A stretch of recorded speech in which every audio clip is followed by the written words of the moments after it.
السلام علیکم کلاس 5۔ کل ہم نے پڑھا تھا لفظ کسے کہتے ہیں؟ دو یا دو سے زیادہ حروف کا مجموعہ لفظ کہلاتا ہے۔ اب جملہ کسے کہتے ہیں؟ یعنی دو یا دو سے زیادہ الفاظ کا ایسا مجموعہ جس سے کوئی بات پوری طرح سمجھ میں آ جائے جملہ کہلاتا ہے۔ مثلاً علی ایک ذہین بچہ ہے۔ علی الگ سے لفظ ہے، ایک الگ سے ذہین، پھر بچہ، پھر ہے، یعنی ان سب کو ملا کر ایک پورا فقرہ یعنی جملہ بن جاتا ہے۔ کراچی ایک بہت بڑا شہر ہے۔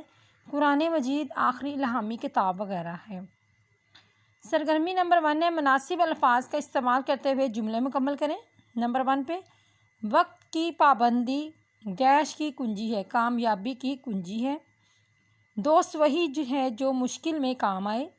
تعلیم انسان کا سب سے بڑا سرمایہ ہے۔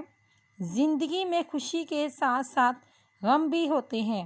محنتی لوگ اپنی قسمت خود بناتے ہیں۔ اللہ تعالیٰ نے انسان کو اشرف المخلوقات بنایا۔ قدرتی آفات کے سامنے انسان لاچار ہے۔ علامہ اقبال کی شاعری کا پہلا مجموعہ اسرار خودی ہے۔